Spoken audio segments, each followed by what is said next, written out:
Hello to all my dear students, my name is Sumit Rana. बच्चों, आप सभी का हमारे सुमित राणा बीएससी क्लासेस में बहुत बहुत स्वागत है। जैसा कि आप सभी लोग जानते हैं कि हम लोग रेस्पिरेटरी सिस्टम स्टार्ट किए हैं अपना, और रेस्पिरेटरी सिस्टम में हम लोगों ने उसका जनरल नॉलेज समझ लिया था कि क्या होता है एक्चुअल में रेस्पिरेशन। इंटरनल रेस्पिरेशन क्या होता है, एक्सटर्नल रेस्पिरेशन क्या होता है, सेलुलर रेस्पिरेशन क्या होता है। रेस्पिरेशन के बेसिक पॉइंट्स को समझने के बाद में अब हम मूव करेंगे ह्यूमन रेस्पिरेटरी सिस्टम की तरफ। जैसा कि अदर ऑर्गेनिज्म में भी रेस्पिरेशन इंपॉर्टेंट है, लेकिन हमारे सिलेबस में जो रेस्पिरेटरी सिस्टम दिया हुआ है वो ह्यूमन का रेस्पिरेटरी सिस्टम दिया हुआ है, मनुष्यों का दिया हुआ है, यानी कि हम लोगों का। तो हम लोग को इसके बारे में समझना है। अब ह्यूमन रेस्पिरेटरी सिस्टम को समझने से पहले हम लोग एक ग्राफ को थोड़ा सा समझ लेते हैं कि रेस्पिरेटरी ट्रैक्ट क्या होता है। ठीक है, यानी कि जो रेस्पिरेशन जो होगा उसमें कौन कौन से पार्ट, बॉडी का पार्ट या बॉडी के ऑर्गन काम आएंगे या पार्टिसिपेट करेंगे एक रेस्पिरेशन प्रोसेस को कंप्लीट कराने के लिए, उसको समझना है। ठीक है, तो देखिए ह्यूमन रेस्पिरेटरी सिस्टम की बात करें तो ह्यूमन रेस्पिरेटरी सिस्टम में आप सबसे पहले अगर देखें और या जाने, हम यहां पर हाईलाइट करना पसंद करेंगे कि बाहर की तरफ एक्सटर्नल नॉस्ट्रिल्स प्रेजेंट होता है। क्या प्रेजेंट होता है? एक्सटर्नल नॉस्ट्रिल्स प्रेजेंट होते हैं। राइट, क्या होते हैं? एक्सटर्नल नॉस्ट्रिल्स प्रेजेंट होते हैं। क्या होते हैं एक्सटर्नल नॉस्ट्रिल्स? लिए रहे, ये जो बाहर की तरफ आपकी नोज में प्रेजेंट है इसको एक्सटर्नल नॉस्ट्रिल कहते हैं। एक्सटर्नल नॉस्ट्रिल कहां खुलता है? नेजल कैविटी के अंदर खुलता है। ये अंदर साइड में जो कैविटी पाई जा रही नोज के अंदर जो कैविटी है that is called nasal cavity, यहां तक का। इसके बाद में पीछे अगर आप फेस में देखें अंदर की तरफ, आप ये आ करके देख रहे ना, ये ओरल कैविटी है। देन इसके ऊपर जस्ट आप जाएंगे, अगर ओरल कैविटी में आप इमेजिन करो किसी के मुंह में गए, अपने मुंह में जाओ, किसी के मुंह में जाने की रिक्वायरमेंट ही नहीं है यार। अपने मुंह में गए और आप ऐसे छत की तरफ देख रहे हैं तो ऊपर आपको क्या दिख रहा है? पैलेट। पैलेट को आपने हटाया तो एक चैम्बर और मिलेगा जिसको हम लोग क्या बोलते हैं? Internal nostrils. तो नेजल कैविटी या नेजल चैम्बर ये आपको मिलेगा, जो कि ये नेजल चैम्बर पीछे की तरफ खुलेगा जाकर के किसमें? इंटरनल नॉस्ट्रिल्स में। तो बाहर की तरफ एक्सटर्नल, अंदर की तरफ भी स्पेस होते हैं, दो नथुने होते हैं जिसको हम लोग इंटरनल कहते हैं। इंटरनल नॉस्ट्रिल आ करके देखिएगा शीशे में खूब बड़ा सा छेद करके, अगर आपका मुंह फैलता हो, पुड़िया मुड़िया नहीं खाते होंगे तो ठीक है, तो आपको दिखाई पड़ेगा युवला के जस्ट आगे साइड में आपको देखने को मिलेगा। इंटरनल नॉस्ट्रिल जो होता है ये नेजोफेरिंग्स में जाकर के खुलता है। कहां खुलता है बच्चा? नेजोफेरिंग्स में, यानी कि पीछे। भाई फेरिंग्स की बात करेंगे तो फेरिंग्स में तीन पोर्शन है: नेजोफेरिंग्स, ओरोफेरिंग्स, लैरिंगोफेरिंग्स। ठीक है, तो नेजोफेरिंग्स में नेजल कैविटी या नेजल इंटरनल नॉस्ट्रिल्स या नेजल चैम्बर होता है। ओरोफेरिंग्स में ओरल कैविटी, जो भी आप अभी आ करेंगे तो पीछे साइड में जो आपको दिखेगा ओरल कैविटी।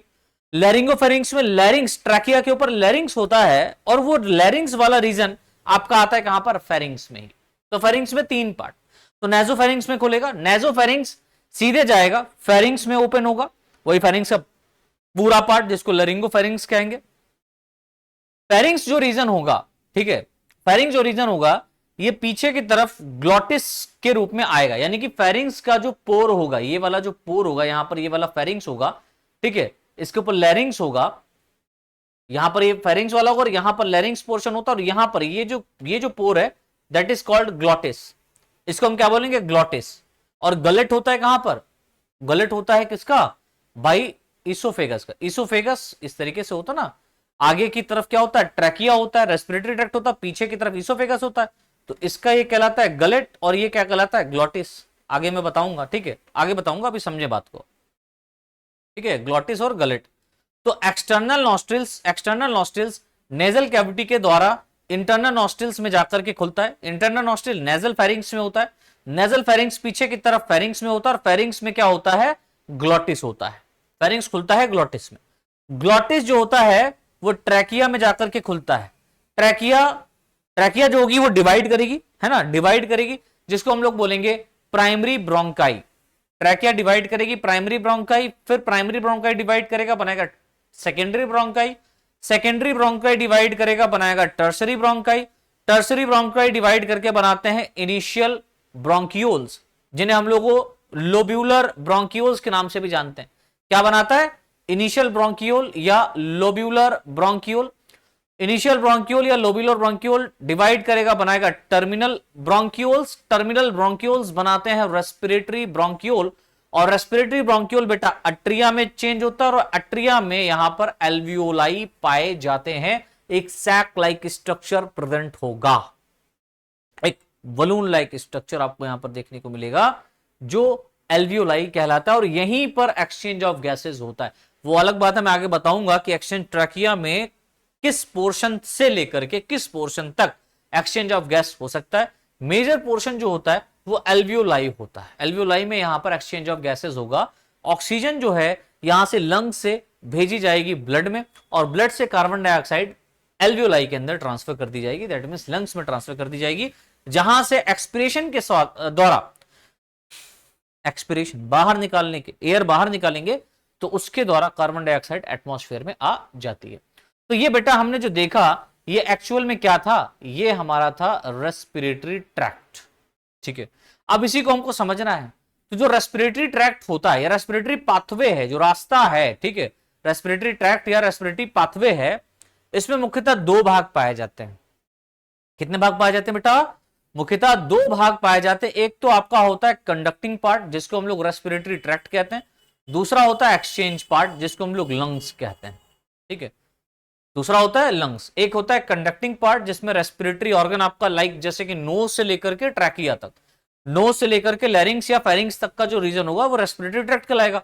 देन उसके बाद में जिसको कनेक्टिंग पार्ट कहते हैं और एक्सचेंज पार्ट जहां पर लंग्स में क्या होगा कि एक्सचेंज ऑफ गैसेज होगा। ठीक है, तो यहां पर देखिए लिखा हुआ है कंडक्टिंग पार्ट में कि बाहर नासा छिद्र से लेकर के कूपिका तक यानी एक्सटर्नल नॉस्ट्रिल से एल्वियोलाई तक, एक्सटर्नल नॉस्ट्रिल से एल्वियोलाई तक ये ट्रैक्ट पूरा है, ये आता है आपका कंडक्टिंग पार्ट में। ठीक है, एक्सचेंज पार्ट में क्या होगा, एल्वियोलाई से लेकर के ब्लड तक। ठीक है, तो एल्वियोलाई से ब्लड, ब्लड में किस तरीके से ऑक्सीजन भेजा जा रहा है और ब्लड से एल्वियोलाई में किस तरीके से कार्बन डाइऑक्साइड आ रहा है उसकी बात करेंगे। ठीक है, कंडक्टिंग पार्ट क्या होता है, ऐसा पथ, ऐसा रास्ता जो वायु को एटमॉस्फेयर से लेकर एल्वियोलाई तक आता है। ठीक है, या वायु को एटमॉस्फेयर से एल्वियोलाई तक लेकर आता है, तो एटमॉस्फेयर से लेकर के वायु को एल्वियोलाई तक लाएगा, ये कहलाएगा क्या, रेस्पिरेटरी या कंडक्टिंग पाथ। वहीं पर हम बात करते हैं अगर एक्सचेंज पार्ट तो क्या होगा, इस पथ में वायु को एल्वियोलाई से ब्लड में एक्सचेंज किया जाता है, इस भाग द्वारा गैसियस एक्सचेंज होता है। तो इसमें स्पेशली क्या होता है बच्चों, गैसियस एक्सचेंज होता है, यानी गैस का आदान प्रदान होता है। गैस यहां पर क्या किया जाएगा, आदान प्रदान किया जाएगा। चलिए अब हम रेस्पिरेटरी ट्रैक्ट को थोड़ा सा समझते हैं जिसको कंडक्टिंग पाथवे भी कहते हैं। ठीक है, लिखा हुआ है रेस्पिरेटरी ट्रैक्ट को दो भागों में बांटा जा सकता है। नंबर एक अपर रेस्पिरेटरी ट्रैक्ट, नंबर दो लोअर रेस्पिरेटरी ट्रैक्ट।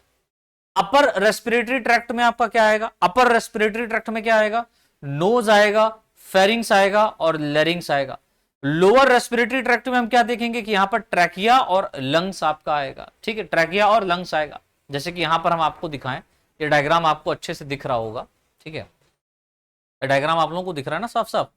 हाँ भाई साफ डायग्राम दिख रहा है। मैं अपनी फोटो को थोड़ा सा छोटा करके इधर बढ़ा लेता हूं, है ना, अभी आपको अच्छे से दिख रहा होगा। ठीक है, तो यहां पर आप देख रहे हैं जो डायग्राम है ये एक ह्यूमन रेस्पिरेटरी ट्रैक्ट का डायग्राम यहां पर ड्रॉ किया गया है। ठीक है, बनाया गया, जिसमें आप बच्चों देखें, ध्यान से देखें तो ये क्या पाई जा रही है, ये नोज है भाई, है ना, ये नोज है, बिल्कुल सही बात है। ये क्या है, ये भैया माउथ है। सर ये भी कोई बताने वाली बात है, ये तो हमको दिख ही रहा है शीशे के अंदर। हाँ बिल्कुल दिख रहा है, लेकिन फिर भी बता रहे हैं। अच्छा ये क्या है बच्चों, ये, अरे सर ये तो आई है ना, हाँ आई है। अरे सर मजाक मत कीजिए, आगे पढ़ाइए। हाँ तो देखो ना, यहां पर नोज वाले रीजन को अगर आप देखें तो इसके कट सेक्शन, मान लो ऐसे खड़ा है बंदा, इसको ट्रांसवर्सली इस तरीके से कट कर दिया। अब अंदर का पोर्शन दिखाई पड़ रहा है, आगे मैं डिटेल में जाऊंगा लेकिन यहां पर थोड़ा समझो। अंदर का पोर्शन दिख रहा है तो उसमें आपको क्या दिखाई पड़ रहा है, नेजल कैविटी। तो ये बाहर नोज है तो ये क्या पाया जा रहा है, एक्सटर्नल नॉस्ट्रिल्स है। ये पूरा अंदर की तरफ, ये पूरा अंदर की तरफ, ये पूरा अंदर की तरफ क्या है, नेजल कैविटी या नेजल चैम्बर इसको बोलेंगे।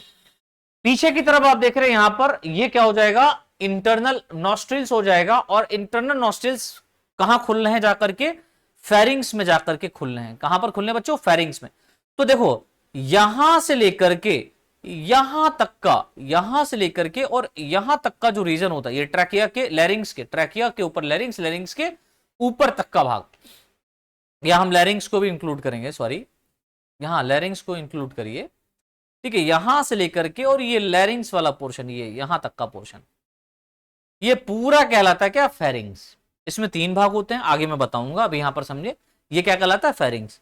फेरिंग्स जो होता है उसके बेस पर या उसका लास्ट पोर्शन जो होता है वो लैरिंग्स कहलाता है, जिस कारण ये वाला पोर्शन कहलाता है लैरिंगोफेरिंग्स। ठीक है, लैरिंग्स जो है वो पीछे की तरफ ट्रैकिया में ओपन हो जाता है, और ट्रैकिया सामने की तरफ पाई जाती है। इस तरीके से आप देखेंगे इसमें सेप्टम पाए जा रहे हैं। ठीक है, डिवाइडेड होती है, और ट्रैकिया जो होती है ये डिवाइड कर जाती है 2 भागों में, इधर और इधर, जिसको हम लोग बोलते हैं ब्रोंकाई, प्राइमरी ब्रोंकाई। ठीक है, उसमें आप देखेंगे ब्रोंक्यूल्स भी प्रेजेंट है, और ये डिवाइड कर करके कई, लास्ट में ब्रोंक्यूल के बाद में एल्वियोलाई तक, है ना, एक खाली डिब्बे तक, एल्वियोलाई तक एक खाली से डिब्बे तक में ओपन हो जाता है चेक करके। ठीक है, और ये पूरा जो स्ट्रक्चर होगा, ये पूरे लंग्स में फैला होगा। तो लंग्स आप देखिए इस तरीके से, यहां पर कहां पर प्रेजेंट है बच्चों? थोरेसिक केज में प्रेजेंट है। कहां पर प्रेजेंट है? थोरेसिक केज में। आपको पता है, ये देखिए ये रिप्स प्रेजेंट है, यहां पर क्या पाई जा रही है? रिप्स पाई जा रही है, 12 पेयर्स होती हैं। ठीक है, ये रिप्स पाई जा रही है। रिप्स जो होता है इसके कारण ये जो रीजन बनता है ये थोरेसिक रीजन बनता है, और इस थोरेसिक रीजन में अंदर की तरफ लंग्स जो होते हैं वो हमारे अच्छे से रखे रहते हैं। ठीक है, ये क्या है? लंग्स है। कितने हैं? 1 पेयर है। अभी इसको नहीं पढ़ना है आपको, मैं सिर्फ लोकेशन बता रहा हूं, सिर्फ एक नॉलेज दे रहा हूं। और आप अगर ध्यान से देखें तो नीचे की तरफ ये जो स्ट्रक्चर प्रेजेंट है, ये this structure are also known as diaphragm. और डायाफ्राम जो होता है इसका एक बहुत बड़ा रोल होता है रेस्पिरेशन को कराने में। ठीक है, और स्पेशली क्या कराने में? एक्सटर्नल और इंटरनल, एक्सटर्नल रेस्पिरेशन कराने में, एक्सटर्नल रेस्पिरेशन कराने में इसका बहुत बड़ा रोल होता है। यानी कि inhalation of air and exhalation of air, है ना, एक्सहेलेशन और इनहेलेशन ऑफ एयर में इसका बहुत बड़ा रोल होता है। डायाफ्राम ना होता तो सांसें ना होती, और सांसें ना होते तो तू भी ना होता, तू भी ना होते तो कुछ भी ना होता। वो गाना आ जाता ना वहां पे, मैं भी ना होती, तू भी ना होती, तू भी ना होती, मैं भी ना होती, पता नहीं क्या है, होते तो क्या कर लेते, कोई लेना देना नहीं है। ठीक है, चलिए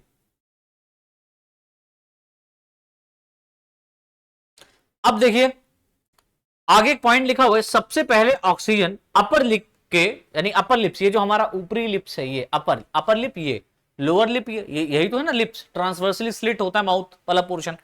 डाइजेस्टिव सिस्टम में मैंने पढ़ाया हुआ है, पूरा माउथ डिटेल में पढ़ा है। इसी तरीके से रेस्पिरेटरी सिस्टम भी पढ़ रहे हैं आप लोग। तो ट्रांसवर्सली स्लिट होता है हमारा माउथ, इसके ऊपर साइड में अपर लिप होता है, नीचे लोअर लिप होता है। अपर लिप के ऊपर ये देखिए क्या प्रेजेंट है? एक्सटर्नल नॉस्ट्रिल्स प्रेजेंट है। बाहर नासा छिद्र क्या होते हैं बच्चों? पाए जाते हैं। इनकी सहायता से नेजल पैसेज से होते हुए नेजल चेंबर में आती है। कौन? ऑक्सीजन जो होती है वो अपर लिप्स के ऊपर प्रेजेंट एक्सटर्नल नॉस्ट्रिल से, एक्सटर्नल नॉस्ट्रिल की सहायता से नेजल पैसेज से होते हुए नेजल चेंबर में आती है। नेजल पैसेज से होते हुए कहां पहुंच रही है? नेजल चेंबर में पहुंचती है। नेजल चेंबर इंटरनल नॉस्ट्रिल्स में खुलता है, जहां से ऑक्सीजन फेरिंग्स में पहुंचती है। और जो नेजल चेंबर होता है ये पीछे की तरफ आप देखेंगे 2 छेद होते हैं, पीछे की तरफ गले में 2 छेद दिखाई पड़ेंगे पीछे ऊपर साइड में, पैलेट की तरफ, सॉफ्ट पैलेट की तरफ। तो वहां 2 छेद आपको दिखाई पड़ेंगे, और ये जो होते हैं ना उनको इंटरनल नॉस्ट्रिल कहते हैं। तो नेजल चेंबर पीछे की तरफ इंटरनल नॉस्ट्रिल में खुलता है, जहां से एयर फेरिंग्स में पहुंचती है। और पीछे क्या है? पूरा फेरिंग्स, यहां से नेजोफेरिंग्स से लेकर से लैरिंगोफेरिंग्स तक ये पूरा पोर्शन क्या बोला जाता है? फेरिंग्स वाला रीजन कहलाता है। देख लो भैया, यहां पर थोड़ा सा समझने का प्रयास करें। ठीक है, देखें भाई, तो फोरहेड है। यहां पर आप देखें ये बाहर की तरफ ये क्या है? नोज है। ये क्या है बच्चों? नोज है। आप ध्यान से देखें तो ये यहां पर ये नेजल बोन है, ये वाली, ये जो बोन होती है इसको हम लोग क्या बोलते हैं? नेजल बोन कहते हैं। यहां पर आप देख रहे हैं कि nasal spine of frontal bone, है ना, ये इनकी रिक्वायरमेंट नहीं। आप यहां पर आओ अंदर साइड में, तो ये जो नोज है ये देखो अपर लिप ये है, ये देखो माउथ है। ये थोड़ा सा डिस्क्रिप्टिव मेथड है। ये ऊपर की तरफ ऊपरी जबड़ा है। ठीक है, ऊपरी जबड़ा में ये अपर लिप यहां पर होगा। अपर लिप के ऊपर प्रेजेंट है नोज। अपर लिप के ऊपर कौन प्रेजेंट? नोज। यहां पर ये नेजल चैम्बर पाया जा रहा है, ये नेजल पैसेज है। ये क्या है? Nasal passage. तो सेप्टल कार्टिलेजेस, यहां पर कुछ कार्टिलेज पाई जाती हैं, डिफरेंट टाइप की कार्टिलेजेस यहां पर होती है। मैं आगे बताऊंगा, अभी सिर्फ इतना समझें कि नेजल पैसेज है। इस नेजल पैसेज से होते हुए पीछे की तरफ यहां पर आकर के ओपन हो जाती हैं, एक्सटर्नल नॉस्ट्रिल्स में, ठीक है। कहां ओपन होती है? माउथ में, एक्सटर्नल नॉस्ट्रिल्स में ओपन हो जाती हैं। और यहां पर ये बोन दिखाई गई थोड़ा सा डिटेल में, यहां पर ये बोन्स का फॉर्मेशन या बोन्स कैसे अरेंज होती है वो दिखाया गया है। तो वो भी मैं आप लोगों को बता दे रहा हूं कि नोज का जो पूरा डेवलपमेंट है वो किस तरीके से। यहां पर देखिए ये वाला क्या सेप्टल कार्टिलेज पाया जाता है जो उसकी सेप्टम डिवाइड करता है, एक दूसरे को अलग करता है, नेजल पैसेज और नेजल चैम्बर को। यहां पर बहुत सारे हेयर्स प्रेजेंट होते हैं, ठीक है, जो कि हम जो भी एयर लेते हैं उसमें जो डस्ट पार्टिकल होता है उसको ट्रैप करने का काम करता है। यहीं पर कुछ ग्लैंडुलर टिश्यूज पाए जाते हैं, वो ग्लैंडुलर टिश्यूज क्या करते हैं कि म्यूकस को सेक्रीट करते हैं, ठीक है, जो कि लुब्रिकेट बनाता है नोज या नेजल चैम्बर को।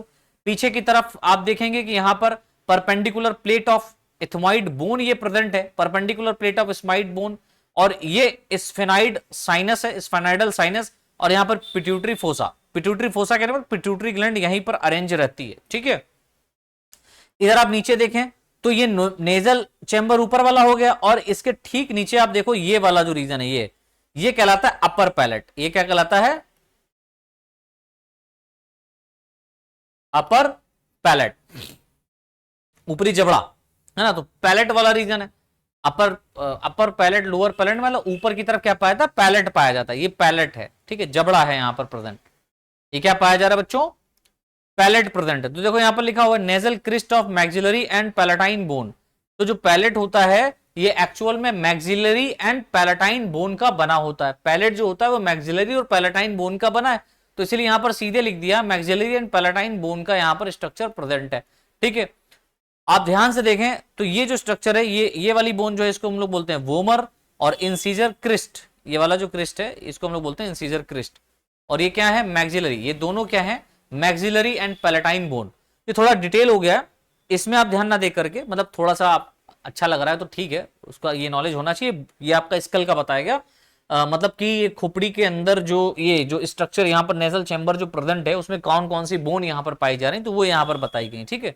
उसके बाद में आप अगर थोड़ा सा और देखें ध्यान से तो सुपीरियर कोका और यहाँ पर कोइकल का फॉर्मेशन दिखाया गया है। दैट मीन्स यहाँ पर कोका मतलब कोंका, ये जो मसल्स हैं उनका थोड़ा सा स्ट्रक्चर दिखाया गया।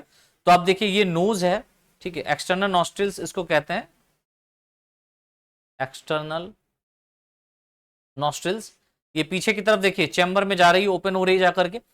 ये नीचे की तरफ जो डिवीजन होता है, नीचे की तरफ जो मसल्स पाई जा रही है इनको इंफीरियर कोका कहते हैं, कोंका कहते हैं।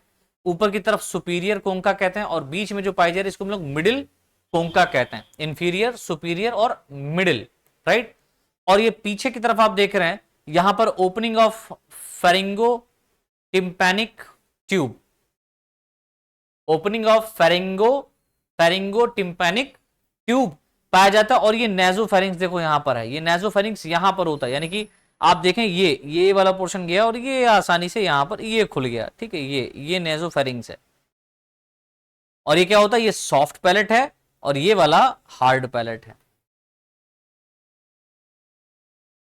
सॉफ्ट पैलेट, हार्ड पैलेट, ठीक है। ये माउथ वाला रीजन है, आपको पता है ये टीथ वगैरह है यहाँ पर, ये यहाँ पर टीथ लगे होते हैं ऊपरी जबड़े में, निचले जबड़े में भी होंगे, और ये ओरल कैविटी हो जाती है। ये ओरल कैविटी भी पीछे की तरफ ओपन होती है जाकर के, तो यहाँ पर ये ओरोफेरिंक्स और ये लैरिंगोफेरिंक्स हो जाता है, ठीक है। अब देखो मैंने एक खास बात यहाँ पर लिखी हुई है, देखो मैंने नोज वाला आपको पूरा फॉर्मेशन दिखा दिया कि भैया यहाँ पर नोज का स्ट्रक्चर जो है वो बोन के द्वारा और मसल्स के द्वारा कैसे कवर्ड है, ठीक है। मैं थोड़ा डिटेल में लेकर के आपको चल रहा हूं, हालांकि इसकी रिक्वायरमेंट नहीं है आपको, लेकिन एक बेसिक नॉलेज के लेवल पर आपको ये बात आनी चाहिए। यहां पर जो थ्योरेटिकल पोर्शन लिखा है, अगर आप एग्जाम में लिखने की बात आए तो एग्जाम में जो पूरा थ्योरेटिकल पोर्शन है, इस पूरे थ्योरेटिकल पोर्शन को आप अच्छे से याद कर लीजिए और एग्जाम में जाकर के किट्टो लिख दीजिए। आपको कोई ऐसा माइकल लाल नहीं जो नंबर काट दे। बहुत अच्छे नोट्स मैं बनाकर आपको प्रिपेयर करके दे रहा हूं। हाँ, इसके साथ साथ अगर आप डायग्राम भी ऐड कर देते हो वहां पर, हैंड अपने आप ही बना करके, हैंड रिटन में ही आप बनाए तो ज्यादा अच्छा है, हैंड ड्रॉ करें वो ठीक है। देखिए लिखा हुआ है फेरिंग्स में 3 भाग पाए जाते हैं जिन्हें नेजोफेरिंग्स, ओरोफेरिंग्स और लैरिंगोफेरिंग्स कहते हैं। तो जो नेजोफेरिंग्स है, ओरोफेरिंग्स है, लैरिंगोफेरिंग्स है, इनको कैसे समझें? तो देखिए इसके लिए एक और मैंने डायग्राम यहां पर ऐड कर दिया आप लोगों के लिए, है ना। एक और डायग्राम यहां पर ऐड है जिसमें आपको नेजोफेरिंग्स, ओरोफेरिंग्स और नेजल कैविटी के अंदर या ना लैरिंगोफेरिंग्स देखने को मिलेगा, ओरोफेरिंग्स देखने को मिलेगा।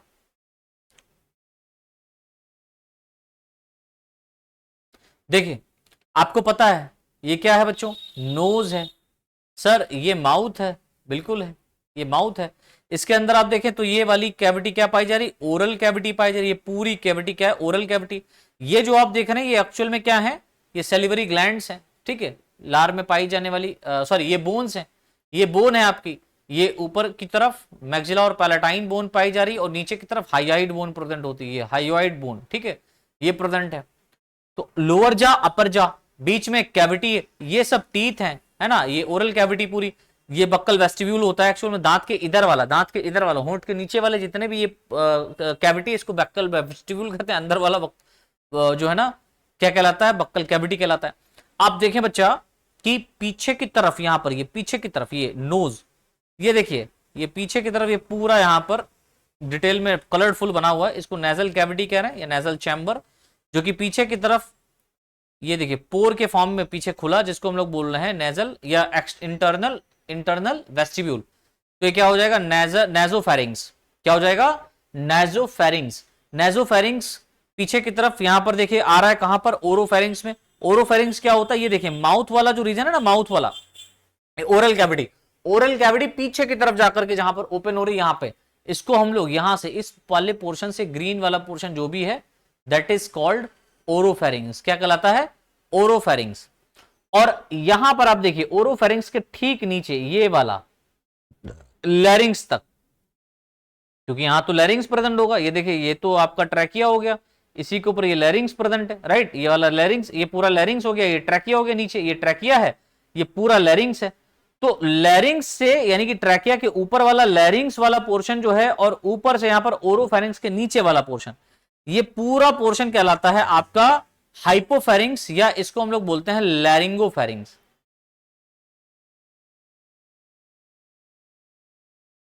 क्या कहलाता है बच्चों? लैरिंगोफेरिंग्स। और ये जो लैरिंगोफेरिंग्स है ना बेटा, ठीक है, और जो ओरोफेरिंग्स है ना, वो नेजोफेरिंग्स है, ये तीनों आपस में मिलकर के, ऊपर वाला नहीं, ये तीनों आपस में मिलकर के क्या बनाते हैं? फेरिंग्स का रीजन बनाते हैं। ग्रसनी कहते हैं हिंदी में, ग्रसनी बनाते हैं। अभी समझ में आया? ग्रसनी, राइट।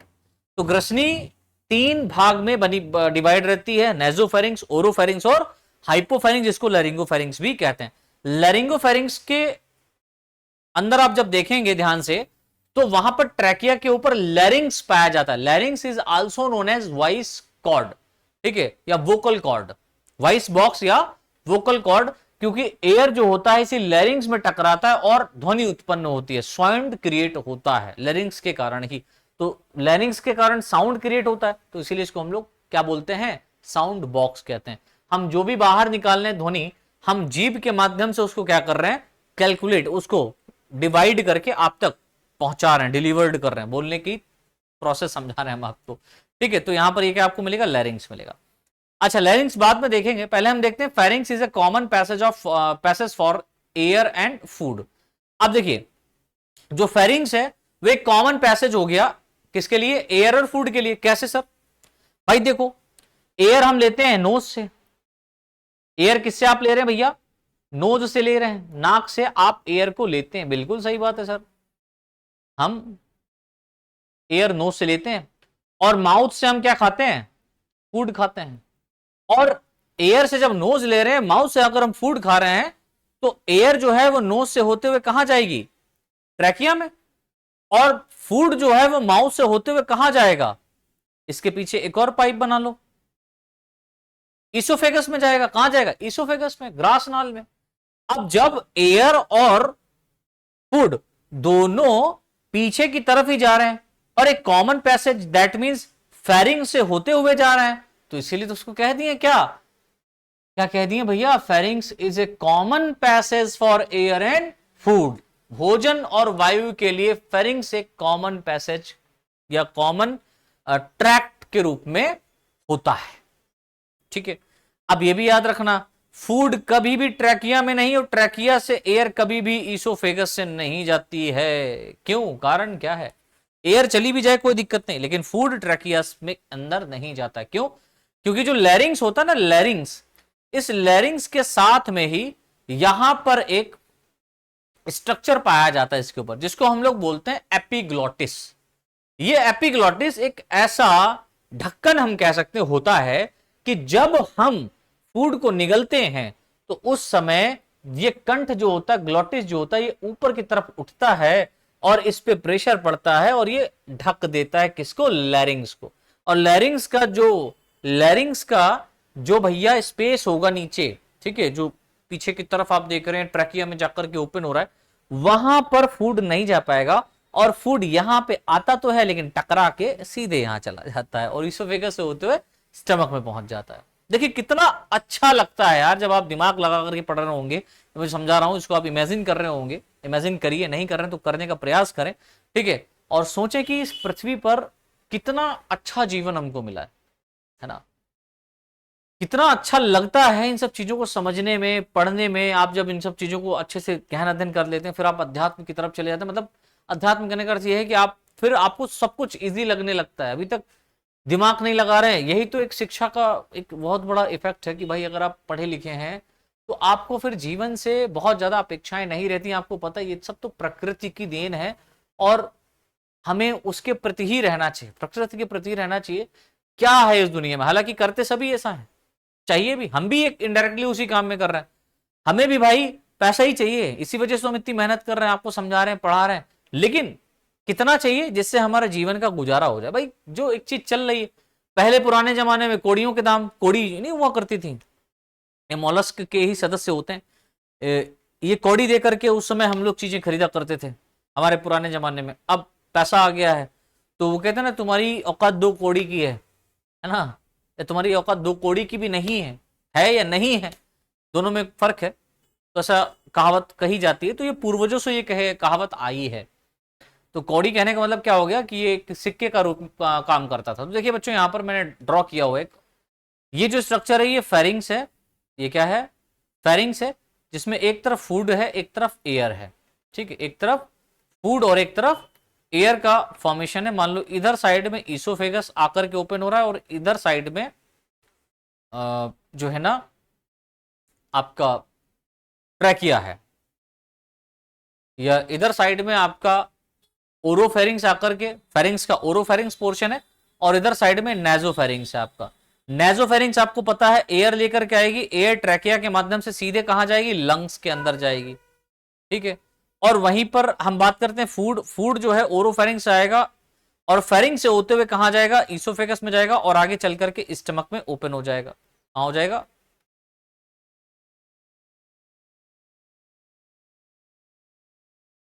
समझ में आ रहा है, स्टमक में ओपन हो जाएगा, लंग्स में ओपन हो जाएगा। अब एक बात समझें कि जो ओरोफेरिंग्स होता है, पीछे की तरफ आप देखेंगे जो इसोफेगस है, इस इसोफेगस के ऊपर जो स्ट्रक्चर है या जो पोर है, इसको हम लोग बोलते हैं गलेट। क्या बोलते हैं, गलेट। और यहां पर आप देखेंगे कि जो ट्रैकिया होता है, ट्रैकिया के ऊपर जो स्ट्रक्चर होता है इसको हम लोग बोलते हैं ग्लोटिस। तो ग्लोटिस प्रेजेंट होता है ट्रैकिया के ऊपर, और ट्रैकिया के ऊपर जो ग्लोटिस है, इसी ग्लोटिस के ऊपर आपको दिखेगा कौन, एपिग्लोटिस, जो कि बंद करने का काम करेगा। और यहीं पर क्या होगा, यहीं पर होगा लैरिंग्स, यहीं पर होगा क्या आपका, लैरिंग्स,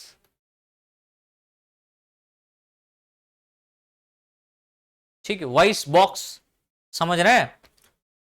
तो ये स्ट्रक्चर एक छोटा सा आप लोगों के बीच में यहां पर बना हुआ है। इसके बाद देखिए लिखा हुआ है कि फेरिंग्स के आधार पर ग्लोटिस पाया जाता है, जो कि लैरिंग्स से होते हुए ट्रैकिया में खुल जाता है। तो फेरिंग्स का जो आधार भाग है, फेरिंग्स का जो आधार भाग है, फेरिंग्स का जो आधार भाग यानी कि अधर भाग है, वहां पर क्या प्रेजेंट होता है बच्चा, ग्लोटिस पाया जाता है। क्या पाया जाता है, ग्लोटिस पाया जाता है। क्या प्रेजेंट है बच्चा, ग्लोटिस, ठीक है। फेरिंग्स के आधार भाग पर ग्लोटिस पाया जाता है, जो कि लैरिंग्स से होते हुए ट्रैकिया में खुलता है। तो ग्लोटिस जो है वो लैरिंग्स से होते हुए ट्रैकिया में खुल रहा है। आगे देखिए लिखा हुआ है, आगे लिखा है ग्लोटिस पर एपिग्लोटिस पाया जाता है, जो कार्टिलेज का बना हुआ होता है। ग्लोटिस पर क्या पाया जाता है, एपिग्लोटिस पाया जाता है, जो कि किसका बना होता है बेटा, कार्टिलेज का बना होता है। नेक्स्ट पॉइंट देखिए लिखा हुआ है, भोजन निगलते समय एपिग्लोटिस जो होता है वो ग्लोटिस को ढक देता है, जिससे भोजन के जो पार्टिकल होते, कण जो होते हैं लैरिंग्स में ना चले जाएं। ये क्यों उसको ढकता है? क्योंकि ये भोजन क्या करता है भैया, एपिग्लॉटिस जो होता है वो ग्लॉटिस को ढक देगा। क्यों ढकेगा?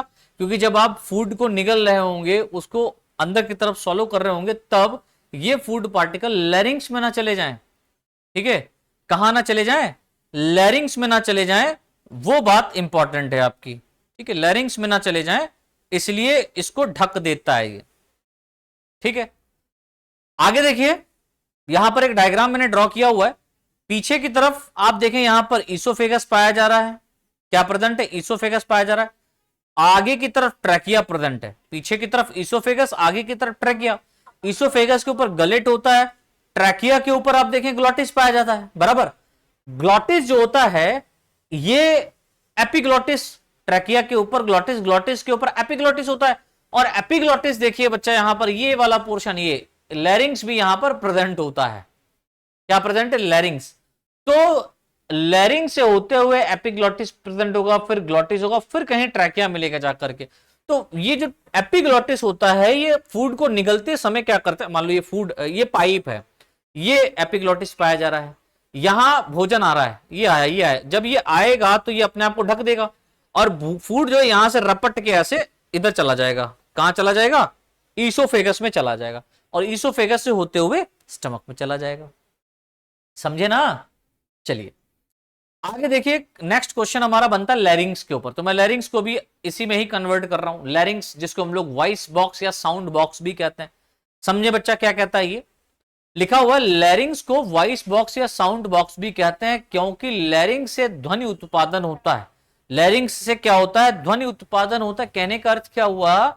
लैरिंग्स जो होगा ये साउंड को प्रोड्यूस करता है, जिससे हम बोल पाते हैं, आप सुन पाते हैं। हम जो भी कह रहे हैं ये लैरिंग्स की बदौलत ही है।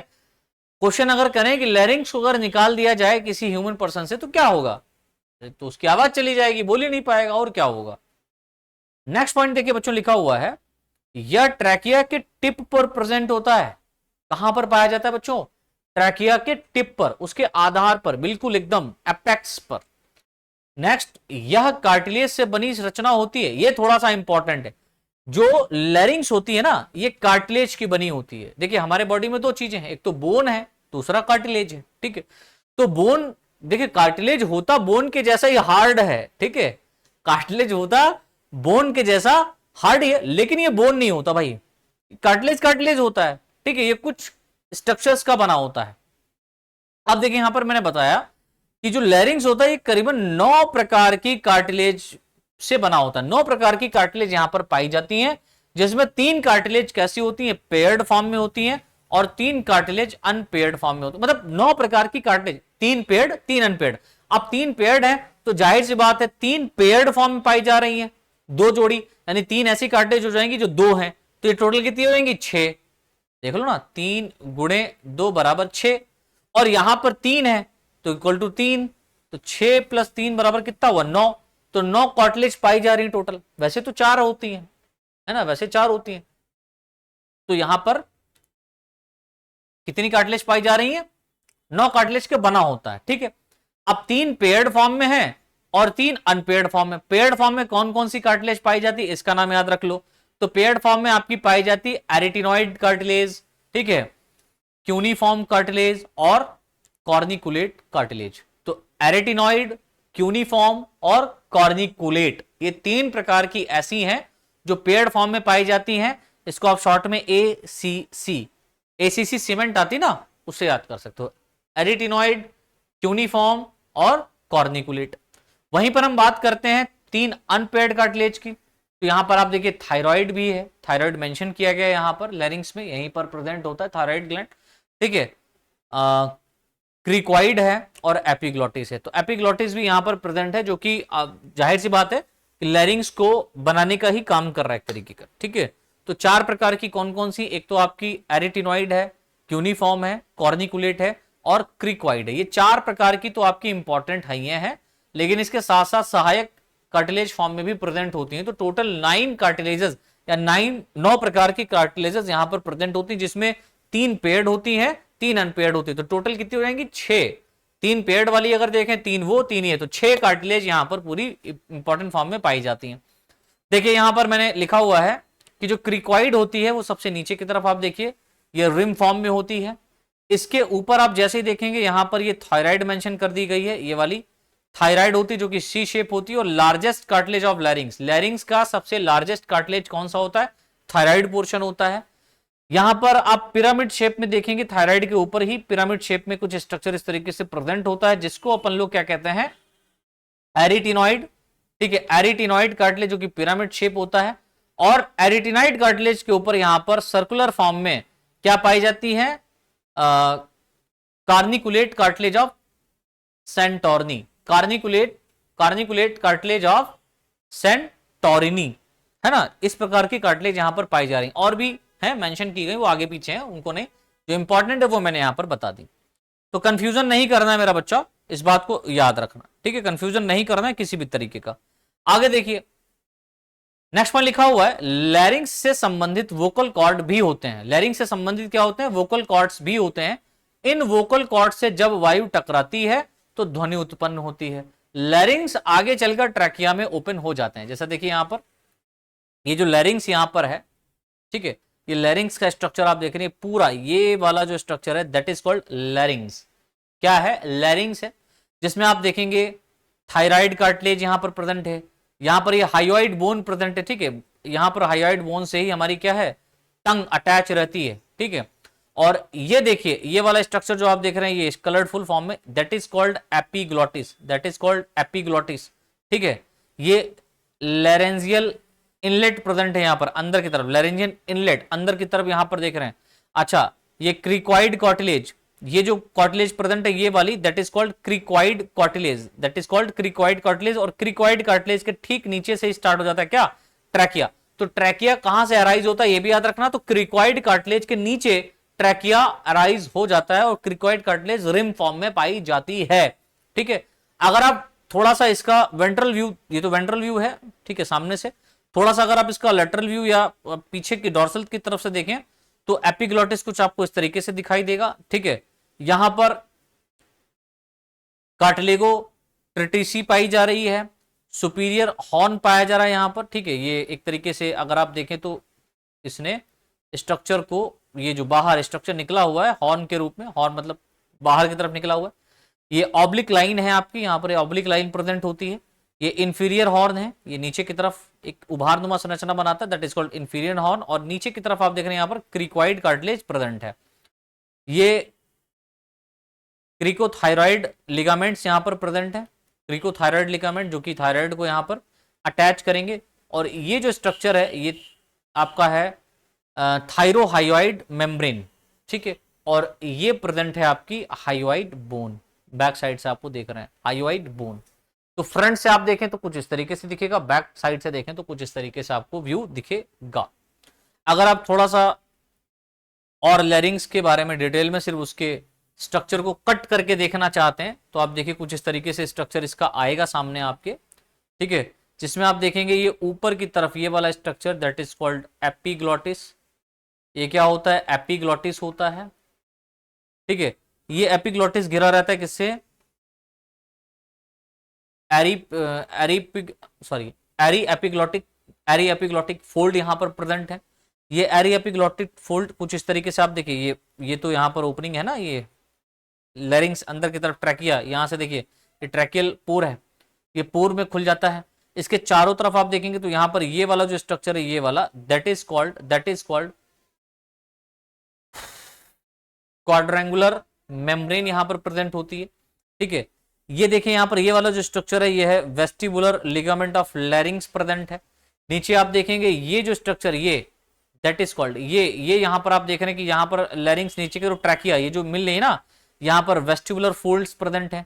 ये ब्लू कलर का बना हुआ है वोकल फोल्ड प्रेजेंट है, यहां पर वायु टकराती है और ध्वनि उत्पन्न होती है। ये साइनेसेस होते हैं, वेंट्रिकल साइड में है ये साइनेसेस प्रेजेंट है, जो कि चारों तरफ से इसको ऐसे जोड़ दिया जाए तो घूर जाएंगे। और यहां पर ये देखें तो ये जो वॉल है ये कोनस एलास्टिकस है और ये ट्रैकिया है। ये क्या है एक्चुअल में? ट्रैकिया, और ये कोनस एलास्टिकस है। और इसके अंदर आप देखेंगे तो क्या है? ये इंफ्राग्लोटिक पार्ट, ये अंदर की तरफ ग्लोटिक रीजन प्रेजेंट है, ठीक है। तो ये बेटा पूरा हमने यहां पर देख लिया है स्ट्रक्चर किसका, ह्यूमन रेस्पिरेटरी सिस्टम में। ह्यूमन रेस्पिरेटरी सिस्टम में हमने अभी तक कहां देखा है, लैरिंग्स वाला पोर्शन समझ लिया है। तो हमने यहां पर नोज का और लैरिंग्स का, नोज का, फेरिंग्स का और लैरिंग्स का, ये 3 पोर्शन इस लेक्चर के माध्यम से हमने समझे। नेक्स्ट लेक्चर में बच्चों हम यहां पर आपके लिए ट्रैकिया को लेकर के आएंगे और उसके साथ साथ लंग्स को भी हम वहां पर डिस्कस करेंगे। फिर एक्सचेंज ऑफ गैसेज जाएंगे। देखिए, मैं आपको ये क्लासेस चाहूं तो एज ए थ्योरी पर्पज से पढ़ा सकता था, आपके पास टाइम है, हमारे पास भी टाइम है। पुराने बच्चे जितने भी रहे उनको मैंने एग्जाम ओरिएंटेड ही पढ़ा है, लेकिन आप एग्जाम ओरिएंटेड पढ़ें ये अच्छी बात नहीं। हम आपको यहां पर बीएससी के साथ साथ कॉम्पिटिटिव लेवल का भी पढ़ा रहे हैं, जिससे आपको भविष्य में, जैसे मान लीजिए बीएससी करने के बाद आप टीजीटी, पीजीटी की प्रिपरेशन करें, तो ये नोट्स आपके लिए बहुत बहुत बेनिफिशियल साबित होंगे बच्चों, विश्वास मानिए, बहुत बेनिफिशियल साबित होंगे। या आप अगर नीट की भी प्रिपरेशन करना चाह रहे हैं ना, तब भी आप इससे बहुत ज्यादा आपकी हेल्प मिलेगी। आप अगर मान लीजिए बीएससी के बाद भी अगर कोटा वगैरह या कहीं और जाते हैं नीट की प्रिपरेशन करने के लिए, तो वहां पर जो है ना दिक्कत नहीं होगी, वहां पर आप आसानी से उस चीज को कर सकते हैं। ठीक है, तो आज के लिए बच्चों इतना ही, बहुत बहुत धन्यवाद, मिलते हैं नेक्स्ट लेक्चर में।